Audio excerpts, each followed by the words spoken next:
Assalamualaikum warahmatullahi wabarakatuh. Kami dari kelompok 1 ujian akhir semester mata kuliah pengantar multimedia yang diampu oleh Bapak Dr. Asep Adi Ismanto, MPD.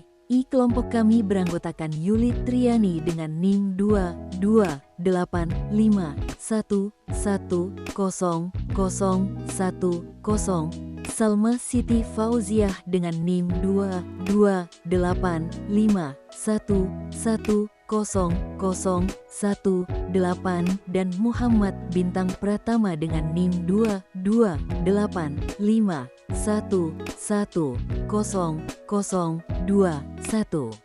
Pada tugas ini kami mengambil tema Islamisasi di Cirebon, peran dan pengaruh Walang Sungsang, perspektif naskah Cariyos Walang Sungsang. Cirebon dikenal sebagai kota wali dan kota pelabuhan yang menyimpan sejarah panjang di masa lalu, khususnya mengenai peristiwa cikal bakal penyebaran Islam di Jawa Barat. Hal itu tidak bisa dilepaskan dari peran pedagang Muslim, ulama, dan tokoh pribumi, seperti Walang Sungsang. Mereka berjuang dalam mewujudkan sebuah nagari bercorak Islam dan bebas dari kekuasaan pemerintah Kerajaan Sunda Galuh. Setelah nagari Cirebon terbentuk, kota ini menjadi sering disinggahi pedagang asing melalui jalur perlintasan perdagangan yang bertaraf internasional.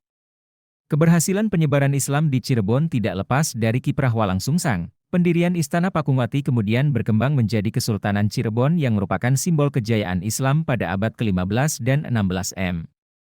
Peran ulama sebagai penyebar Islam menjadi titik awal Islamisasi di Cirebon. Walang Sungsang dilahirkan di tanah Sunda, Pasundan, yaitu di Galuh, Kawali, Priangan Timur pada tahun 1423 M19 lah memiliki dua saudara masing-masing bernama Rara Santang, 1427 M, dan Sangara, Kian Santang, lahir pada tahun 1429. Mereka putra dari hasil pernikahan antara pemanah Raja Jayadewata, Prabu Siliwangi, dengan Nyi Subang Larang putra nagari Singapura di pesisir pantai utara Jawa Barat. Dalam tubuh ayahnya mengalir darah kerajaan Sunda Galuh yang berbasis Hindu, kelak menjadi raja di kerajaan Pajajaran. 20 sedangkan ibunya terdapat titisan darah dari kerajaan Singapura, yang memeluk Islam dan seorang santri dari Syekh Kura di pesantren Kura Kerawang. Dari segi agama, kedua orang tua Walang Sungsang memeluk agama yang berbeda. Raden Pemanah Rasa, Prabu Siliwangi, menganut agama Sang Hyang, sedangkan ibunya, Subang Larang, menganut agama Islam. Sebagai seorang ibu, Subang Larang tentunya berkewajiban untuk mendidik dan bertanggung jawab terhadap keselamatan putra-putranya. Karena itu Subang Larang mendidik putranya dengan akidah agama Islam. Karena Subang Larang meninggal lebih dulu sehingga dia belum menyelesaikan tugas dalam mendidik putranya dengan sempurna. Kemudian Walang Sungsang melakukan pengembaraan ke arah Priangan Selatan. Disusul oleh adiknya Rara Santang yang ikut bersama Walang Sungsang untuk mengembara mencari jati diri sekaligus guru agama Islam. Keluarnya putra kerajaan dari Istana Pajajaran atas dasar mimpi, yang kisahnya terdapat pada beberapa sumber tradisional seperti Babat Cirebon, Cariyos Walang Sungsang. Dikisahkan, selama perjalanan pengembaraan Walang Sungsang dalam mencari guru agama, ia bertemu petapa di 3 tempat, ialah di Gunung Ciangkup, Gunung Kumbing dan Gunung Amparan Jati.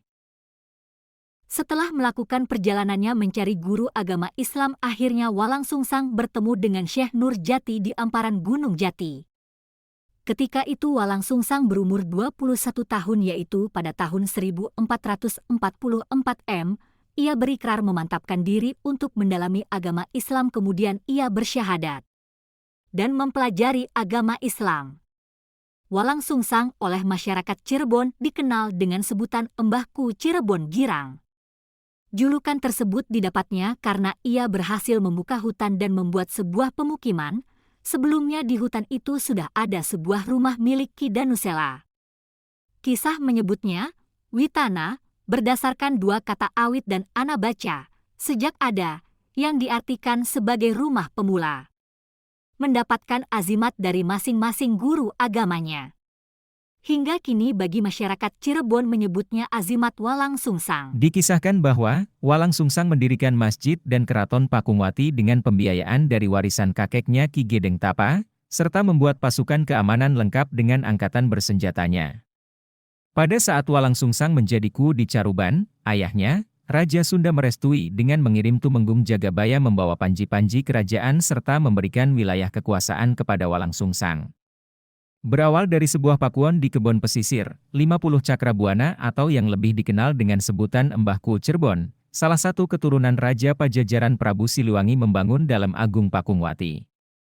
Rasa cinta dan kasih sayangnya yang mendalam terhadap putri sulungnya mendorong Pangeran Cakrabuana untuk memberikan nama keraton yang pertama di Cirebon ini dengan nama Pakungwati. Dengan ditandai berdirinya Keraton Pakungwati, berarti berdirilah sebuah kerajaan Islam pertama di Tatar Sunda Pajajaran.